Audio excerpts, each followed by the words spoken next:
गुजरातच्या एक छोट्याशा गावामध्ये चंदू एक भाजीच्या दुकानामध्ये काम करतोय, पण त्याचा मालिक कायम त्याची निंदा करत असतो, ज्यामुळे चंदू खूप जास्त दुखी राहत असतो. दिवसभर पडलेला असतो, नालायक कुठला. काही काम धाम तर करत नाही, फक्त फुकटची चपाती तोडत असतो. नाही मालक, अशी गोष्ट नाही, मी तर मन लावून मेहनत करतो. अच्छा, जरा मला पण सांग, तू काय मेहनत करतोस? मालक, मी सकाळी उठून सगळ्यात आधी मंडीमध्ये जाऊन ट्रकवाल्याकडून फळं आणि भाज्या घेऊन येतो.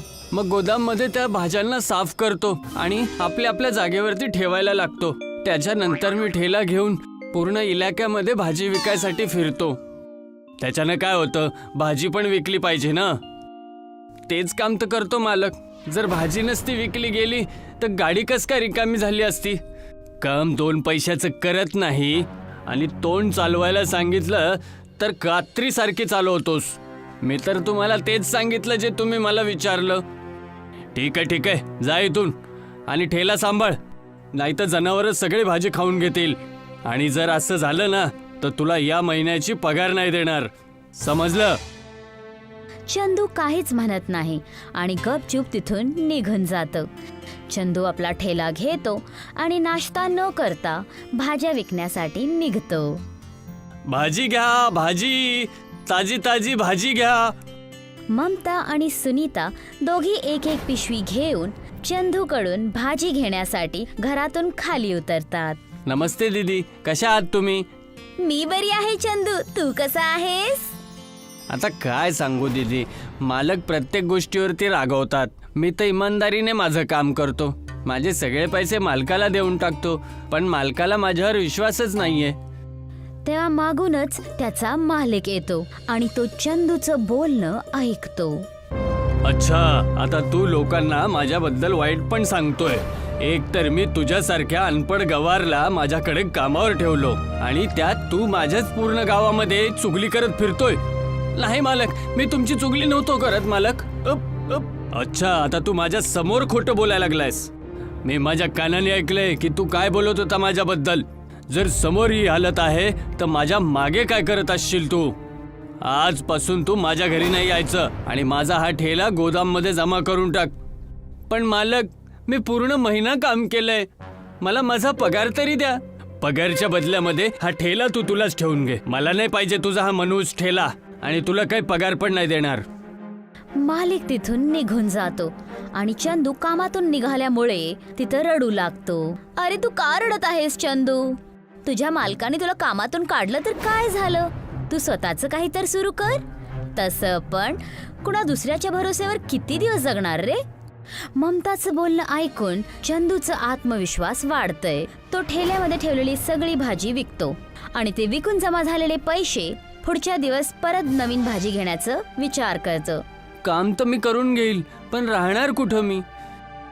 जेव्हा चंदूला काहीच नाही सुचत आणि रात्र खूप जास्त होते तर तो आपल्या ठेल्यावरच रात्रभर झोपतो आणि तो शांत आणि गाढ झोप घेतो. कोण आलं एवढ्या रात्री? कोण परेशान करतंय यार? तेव्हाच बादल गरजू लागतात आणि जोरदार मुसळधार पाऊस सुरू होतो.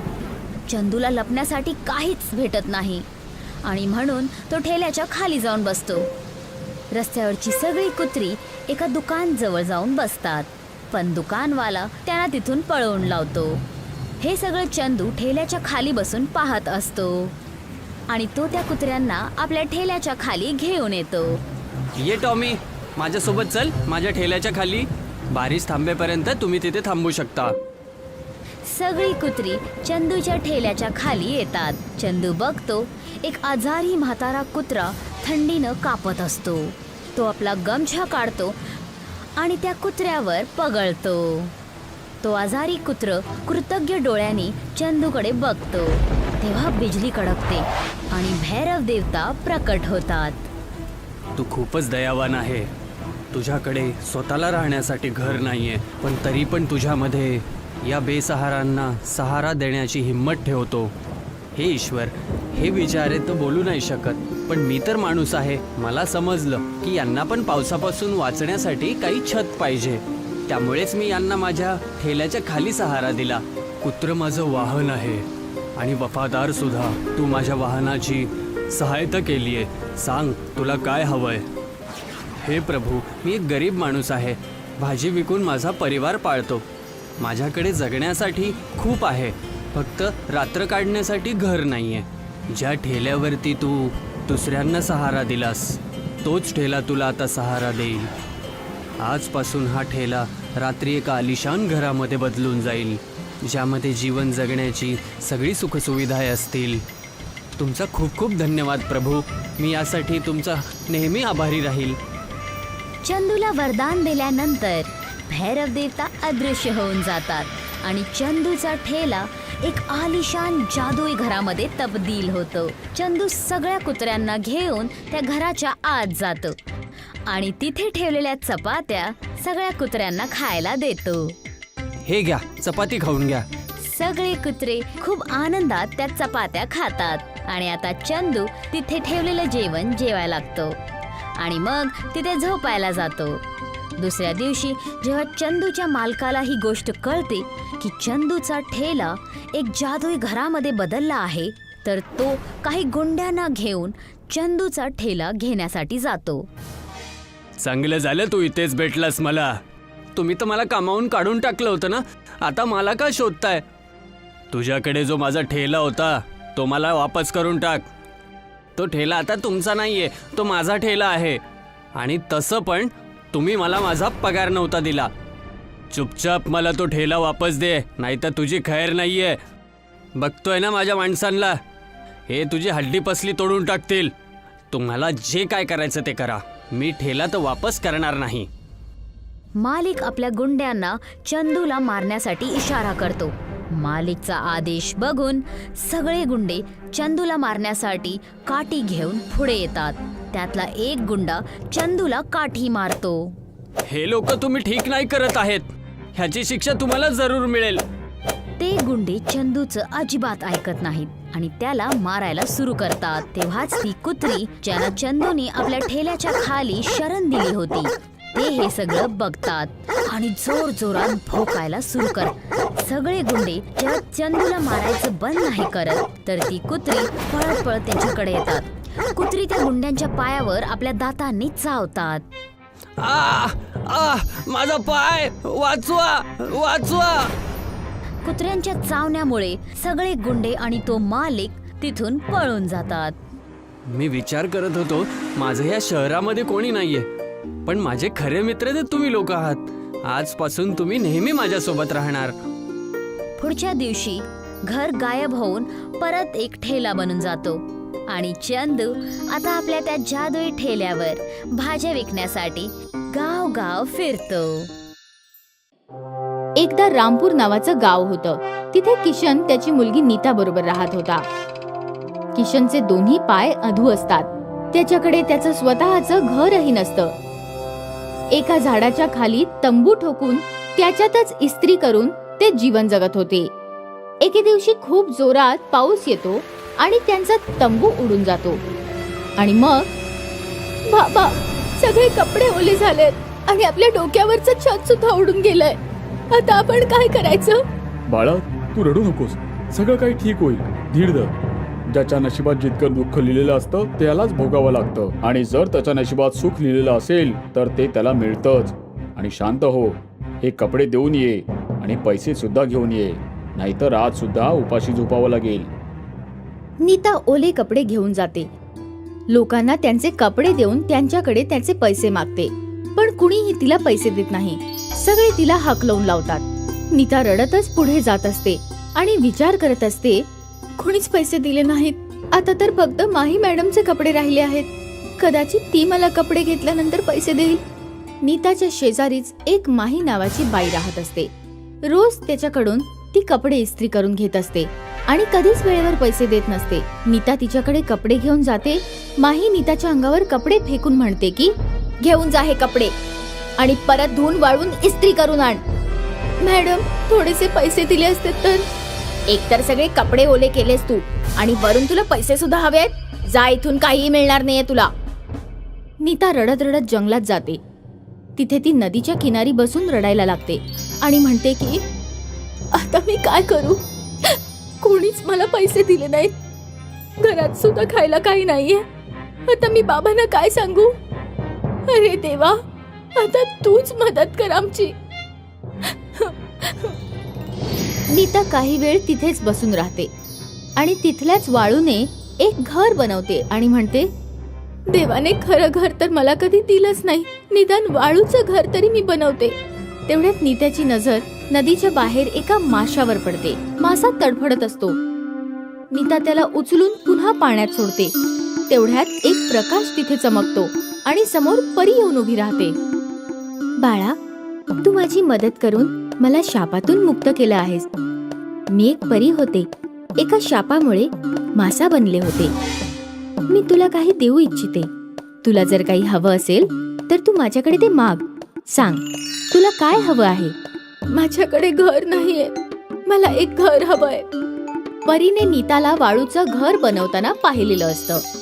परी त्या वाळूच्या घराला मोठ्या जादूच्या घरामध्ये रूपांतरित करते आणि ते घर खूप मजबूत असतं. आणि नीताला म्हणते, नीता, हे जादूचं घर आहे.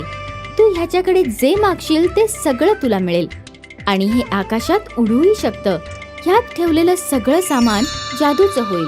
पण लक्षात ठेव, नेहमी दुसऱ्यांसाठी जगत राहा. असं म्हणून परी गायब होते. नीता त्या मोठ्या वाळूच्या घराला आज्ञा देते, मला घेऊन आमच्या जुन्या घरापाशी घेऊन चल. गावातले सगळे लोक उडणारं घर बघून हैराण होतात. तिचे बाबा आश्चर्याने त्या घराकडे पाहतच राहतात.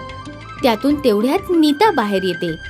किशन तिला पाहतो आणि म्हणतो की, हे वाळूचं घर तुझ्याकडे कसं आलं आणि हे घर आकाशात कसं उडतं? नीता त्या मोठ्या वाळूच्या घराबद्दल आणि परीबद्दल आपल्या वडिलांना सगळं काही सांगते. हे ऐकून किशन खूप आनंदित होतो. त्यानंतर दोघंही लालचीपणा न करता आपलं इस्त्रीचं काम करत असतात. आता ते दोघे कुणाच्या घरी कपडे मागायला जात नाहीत. घरालाच आपल्या बरोबर उडत घेऊन जात असतात. हळूहळू दोघांचं काम वाढायला लागतं. सगळे लोक त्यांच्याकडूनच कपडे इस्त्री करून घेत असतात. आणि एक दिवस, बाबा, मी खूप खुश आहे. आता फक्त आपल्या गावातलेच लोक नाही, इतर गावातले लोक सुद्धा आपल्याकडून इस्त्री करून घेतात. बाळा, मी सुद्धा खूप खुश आहे. आणि आपल्याला असंच अहंकार विना काम करायचं आहे आणि दुसऱ्यांची मदत करायची आहे. किशन आणि नीता दोघंही आपलं इस्त्रीचं काम करत होते. तिथे एक गावकरी त्यांच्या दारात येतो आणि त्यांच्याकडे मदत मागतो. काय झालंय? मी तुमची कशा प्रकारे मदत करू शकतो? किशन दादा, माझी बायको गरोदर आहे. 9वा महिना चालू आहे. तिला पूल पार करून डॉक्टरांच्या दवाखान्यात जायचं आहे. पण गाववाल्यांनी पुलाचा रस्ता बंद करून ठेवला आहे. आता मी तिला कसं काय घेऊन जाऊ? तिथे उभी असलेली नीता हे सगळं ऐकत असते. ती म्हणते की, काका, तुम्ही काळजी करू नका, सगळं काही ठीक होईल. त्यानंतर ते तिघेही उडत पुलाच्या जवळ जातात. तिथे एक गाडी उभी असते. नीता त्या गाडीला जादूच्या घराला बांधते. जादूचं वाळूचं घर त्यांना उडत हॉस्पिटलमध्ये घेऊन जातं. काका, आता तुम्ही जा आणि नंतर परत येऊन चांगली बातमी नक्की सांगा. ह्या बातमीची गावात चर्चा सुरू होते की नीता आणि किशनने कसं उडत्या घराच्या मदतीने गावकऱ्यांची मदत केली. ते सगळे लोक त्या दोघांना खूप मान सन्मान देऊ लागतात. एक दिवस त्यांची मालकीण माही, जी काही दिवस गावाबाहेर गेलेली असते, ती परत येते तेव्हा त्यांच्याबद्दल खूप कौतुक ऐकते. बस, या दोघांचं कौतुकच मी ऐकते. माझे कान गेलेत कामातून आता. या दोघांना चांगलीच अद्दल घडवते. त्यानंतर माही त्या जादूच्या वाळूच्या मोठ्या घरात हळूच चोरून शिरते आणि तिथे ठेवलेल्या कपड्यांना इस्त्रीने जाळायचा प्रयत्न करते. पण सगळंच उलट घडत असतं. इस्त्री तिला भाजायला तिच्याच मागे लागते. अरे अरे, हे काय होतंय? वाचवा, वाचवा मला. अरे, कोणीतरी वाचवा. इतक्यात नीता आणि किशन दोघेही तिथे येतात आणि इस्त्रीला थांबायची आज्ञा देतात. मला माफ करा, मी नेहमी तुमच्याशी वाईट वागले. आज सुद्धा ईर्ष्येने तुमचे सगळे कपडे जाळायला आले होते. पण तू इतकी चांगली आहेस की तू माझा जीव वाचवलास.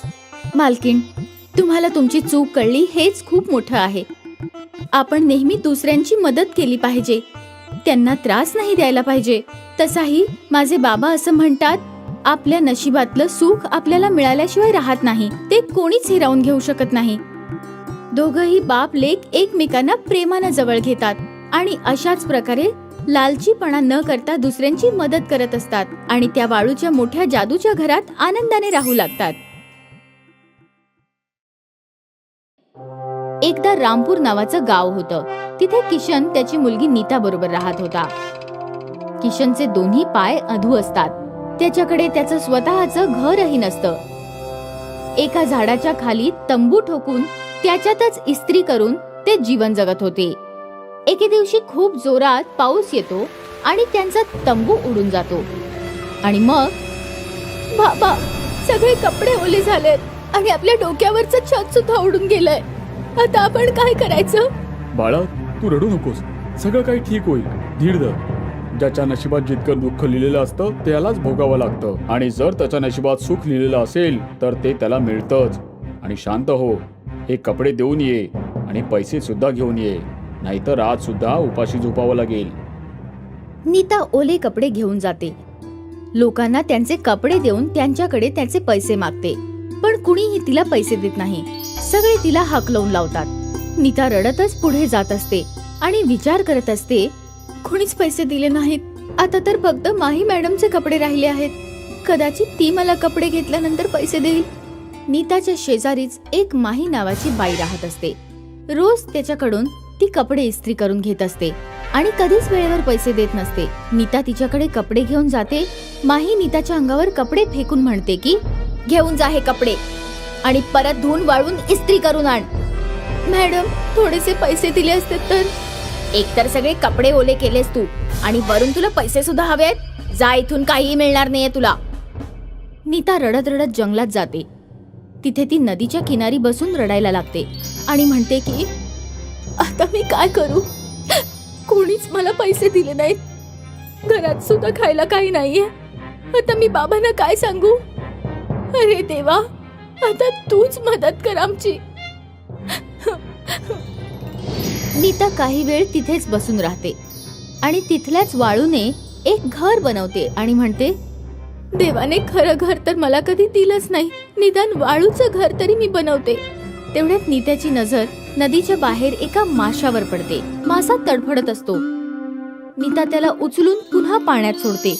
तेवढ्यात एक प्रकाश तिथे चमकतो आणि समोर परी येऊन उभी राहते.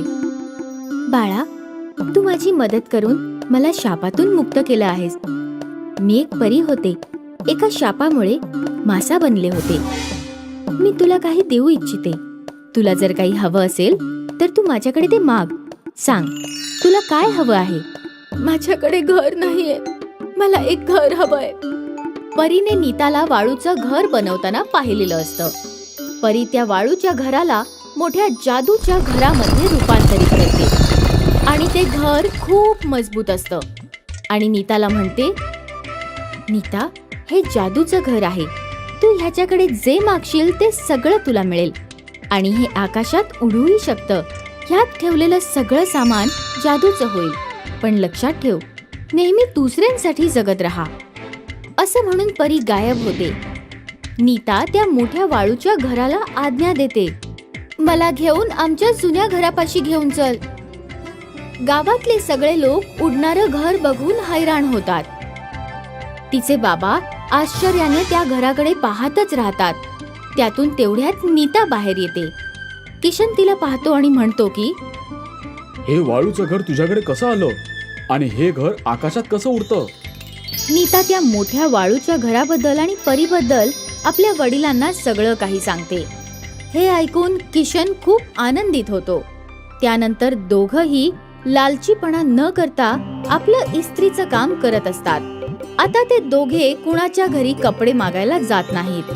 घरालाच आपल्या बरोबर उडत घेऊन जात असतात. हळूहळू दोघांचं काम वाढायला लागतं. सगळे लोक त्यांच्याकडूनच कपडे इस्त्री करून घेत असतात. आणि एक दिवस, बाबा, मी खूप खुश आहे. आता फक्त आपल्या गावातलेच लोक नाही, इतर गावातले लोक सुद्धा आपल्याकडून इस्त्री करून घेतात. बाळा, मी सुद्धा खूप खुश आहे आणि आपल्याला असंच अहंकार विना काम करायचं आहे आणि दुसऱ्यांची मदत करायची आहे. किशन आणि नीता दोघंही आपलं इस्त्रीचं काम करत होते. तिथे एक गावकरी त्यांच्या दारात येतो आणि त्यांच्याकडे मदत मागतो. काय झालंय? मी तुमची कशा प्रकारे मदत करू शकतो? किशन दादा, माझी बायको गरोदर आहे, 9वा महिना चालू आहे. तिला पूल पार करून डॉक्टरांच्या दवाखान्यात जायचं आहे, पण गाववाल्यांनी पुलाचा रस्ता बंद करून ठेवला आहे. आता मी तिला कसं काय घेऊन जाऊ? तिथे उभी असलेली नीता हे सगळं ऐकत असते. ती म्हणते की काका, तुम्ही काळजी करू नका, सगळं काही ठीक होईल. त्यानंतर ते तिघेही उडत पुलाच्या जवळ जातात. तिथे एक गाडी उभी असते. नीता त्या गाडीला जादूच्या घराला बांधते. जादूचं वाळूचं घर त्यांना उडत हॉस्पिटलमध्ये घेऊन जातं. काका, आता तुम्ही जा आणि नंतर परत येऊन चांगली बातमी नक्की सांगा. ह्या बातमीची गावात चर्चा सुरू होते की नीता आणि किशनने कसं उडत्या घराच्या मदतीने गावकऱ्यांची मदत केली. ते सगळे लोक त्या दोघांना खूप मान सन्मान देऊ लागतात. एक दिवस त्यांची मालकीण माही, जी काही दिवस गावाबाहेर गेलेली असते, ती परत येते तेव्हा त्यांच्याबद्दल खूप कौतुक ऐकते. बस, या दोघांचं कौतुकच मी ऐकते. माझे कान गेलेत कामातून आता. या दोघांना चांगलीच अद्दल घडवते. त्यानंतर माही त्या जादूच्या वाळूच्या मोठ्या घरात हळूच चोरून शिरते आणि तिथे ठेवलेल्या कपड्यांना इस्त्रीने जाळायचा प्रयत्न करते. पण सगळंच उलट घडत असतं. इस्त्री तिला भाजायला तिच्याच मागे लागते. अरे अरे, हे काय होतंय? वाचवा, वाचवा मला, अरे कुणीतरी वाचवा. इतक्यात नीता आणि किशन दोघेही तिथे येतात आणि इस्त्रीला थांबायची आज्ञा देतात. मला माफ करा, मी नेहमी तुमच्याशी वाईट वागले. आज सुद्धा ईर्ष्येने तुमचे सगळे कपडे जाळायला आले होते, पण तू इतकी चांगली आहेस की तू माझा जीव वाचवलास. मालकीण, तुम्हाला तुमची चूक कळली हेच खूप मोठं आहे. आपण नेहमी दुसऱ्यांची मदत केली पाहिजे, त्यांना त्रास नाही द्यायला पाहिजे. तसाही माझे बाबा असं म्हणतात, आपल्या नशिबातलं सुख आपल्याला मिळाल्याशिवाय राहत नाही, ते कोणीच हिरावून घेऊ शकत नाही. दोघंही बाप लेक एकमेकांना प्रेमानं जवळ घेतात आणि अशाच प्रकारे लालचीपणा न करता दुसऱ्यांची मदत करत असतात आणि त्या वाळूच्या मोठ्या जादूच्या घरात आनंदाने राहू लागतात.